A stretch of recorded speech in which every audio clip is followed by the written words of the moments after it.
নমস্কাৰ মই তৃষ্ণা পুনৰ আপোনালোকক মোৰ বাগিচালৈ স্বাগতম জনাইছোঁ। আজি প্ৰথমে আপোনালোকক এটা বস্তু দেখুৱাবলৈ লৈছোঁ। মই আছোঁ দোকানত, হাৰ্ডৱেৰ দোকানত।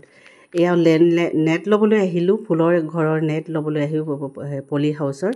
পলি হাউচ বুলি নহয়, মইতো মানে পলি হাউচ বুলি কয় যিকোনো সৰু সৰু পুলি পচা সেইবিলাকে পলি হাউচ বুলি কয়। কিন্তু এইখিনি ফুলৰ গছবোৰ ৰাখিবৰ কাৰণে কি এতিয়াতো বাৰিষা ছিজন, ৰ'দ দিলেওতো বহুত বেছি ৰ'দ দিয়ে আৰু বৰষুণ দিলেওতো বহুত বেছি বৰষুণ দিয়ে। সেইটো কাৰণে এনেধৰণৰ আমি ঘৰ সাজিবই লাগিব। এতিয়া মই হাৰ্ডৱেৰ দোকানত আছোঁ আৰু আপোনালোকক দেখুৱাবলৈ লৈছোঁ। এইটো হৈছে বেয়া নেট দেই, 45 ৰুপিছৰ মিটাৰ। কিমান পাতল আৰু নেটটো ভাল নহয়। এইখিনি কনষ্ট্ৰাকশ্যন কামত যেতিয়া আৰ কৰি লয় তেতিয়া লগায়। আৰু এইটো হৈছে ভাল নেটটো, ইয়াৰ মিটাৰ হৈছে 120 টকা।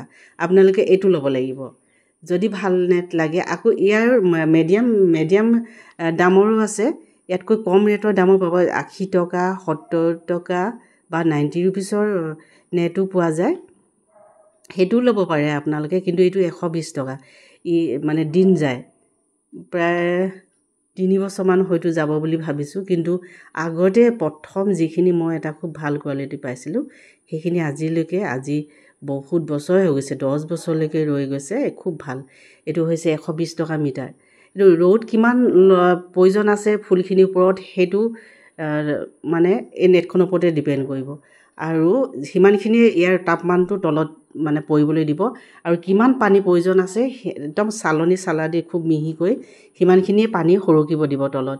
সেইটো কাৰণে এনেধৰণৰ নেট ল'লে ভাল। আৰু এইখন জালিখন যে লৈছোঁ, লোহাৰ জালি হয়, মই ফুলৰ চাঙত লগাবৰ কাৰণে লৈছোঁ। ইয়াৰ দাম হৈছে 270 টকা মিটাৰ।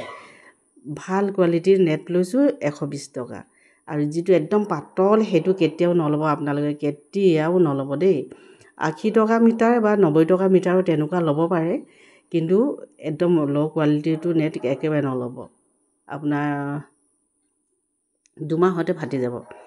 আৰু আজি আপোনালোকক পৰহি দিনাখনে এটা ভিডিঅ' দিছিলোঁ যে সেইটো মানে আধৰুৱা হৈছিলে। আৰু ফুলৰ পাহিটো খুব মানে গধুৰ কাৰণে এনেদৰে দিব লগা হৈছে, খুটি মানে লাঠিৰে চাপৰ্ট দিব লগা হৈছে। আউজাই ৰাখিছোঁ ফুলৰ পাহিটো ডাবুল যে, সেইটো কাৰণে বহুত মানে গধুৰ হৈছে। গধুৰ হোৱাত মানে ফুলপাহ তললৈ খাৱলি পৰে, সেইটো কাৰণে এনে ব্যৱস্থা কৰিব লগা হৈছে। আপোনালোকে দেখি আছে, প্ৰতিটো কামেই মই আপোনালোকৰ লগত শ্বেয়াৰ কৰোঁ। যদি মোৰ পৰা কিবা শিকিছোঁ বুলি ভাবে নিশ্চয় লাইক এটি কৰিব বুলি আশা কৰিছোঁ। আৰু আপোনাৰ বন্ধু বান্ধৱীলৈ শ্বেয়াৰ কৰি দিব। এতিয়া দিব লৈছোঁ মই ইয়াতে ফাংগিচাইড। এইটো চাৰ্ফ ফাংগিচাইডে ব্যৱহাৰ কৰিছোঁ। আপোনালোকে ইয়াতকৈ দামী ফাংগিচাইড পাউডাৰো পাব, মানে ভেঁকুৰ নাশক পাউডাৰ, সেইটোও পাব, যিকোনো কোম্পানী পাব পাৰে। কিন্তু এইটো এটা ভাল, আৰু মই কোনো এডভাৰটাইজ কৰা নাই পাউডাৰটো। আৰু কিন্তু সকলোৱে ব্যৱহাৰ কৰিব পৰা এটা মাৰ্জিন মানে দাম হয়, সেইদৰ কামতো দিয়ে এইটো চাৰ্ফ।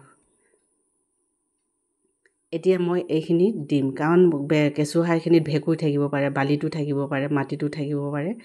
আৰু আমি গৰমৰ ঋতুটোত আমি ফাংগিচাইড ব্যৱহাৰ কৰিবই লাগিব।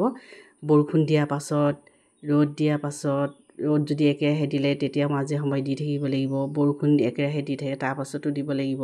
মুঠতে মাহত প্ৰায় 2 দিন দিব লগাই হয়, নহ'লে গুৰিতে আপোনাৰ গেলি যাব। এইটো কথা কেতিয়াও পাহৰি নাযাব।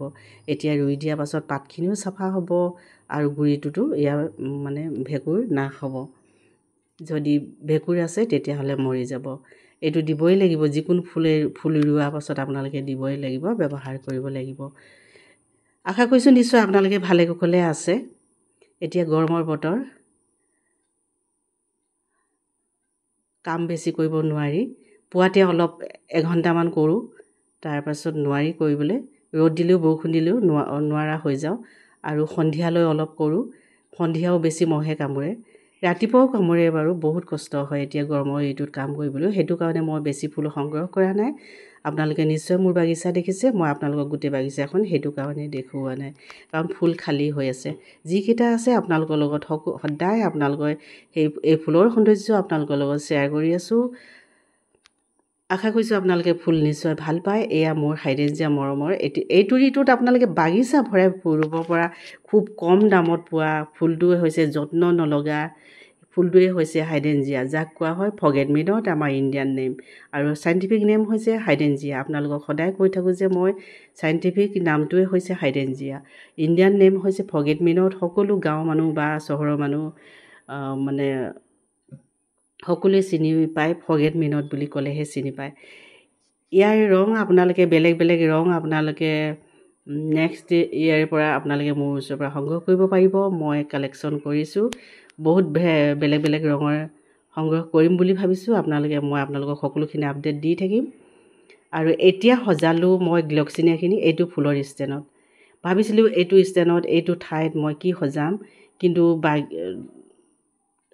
সেইটো কাৰণে মই এই ডাঙৰ ডাঙৰ চাইজৰ পুলি গ্লক্সিনিয়াখিনি এনেদৰে ৰুই দিলোঁ।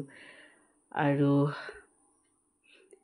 এইখিনিত কিন্তু ৰ'দ দিলে বহুত বেছি ৰ'দ পৰে, হয়তো মই একেৰাহে ৰ'দ দি থাকিলে ইয়াত সদায় ৰাখিবলৈ নোৱাৰিম, আকৌ সলনি কৰিব লাগিব ঠাইডোখৰ। এইকেইদিন বতৰ ডাৱৰীয়া যে, সেইটো কাৰণে মই ইয়াতে ৰাখি দিছোঁ। আৰু আশা কৰিছোঁ আপোনালোকেও নিশ্চয় এই ফুলটো ভাল পায়, মোৰ ভাল লাগে, কাৰণ ৰংটো বেলেগ ফুলৰ সৈতে তুলনা নহয়। খুব সুন্দৰ ধুনীয়া জেৰেনিয়াম আপোনালোকৰ বাচি আছেনে? মই নিজৰ কাৰণে মাত্ৰ দুজোপাই ৰাখিছিলোঁ, আৰু সেই দুজোপা ফুলি আছে বৰ্তমান। আজিলৈ আহোঁ, পুনৰ লগ পাম। ধন্যবাদ।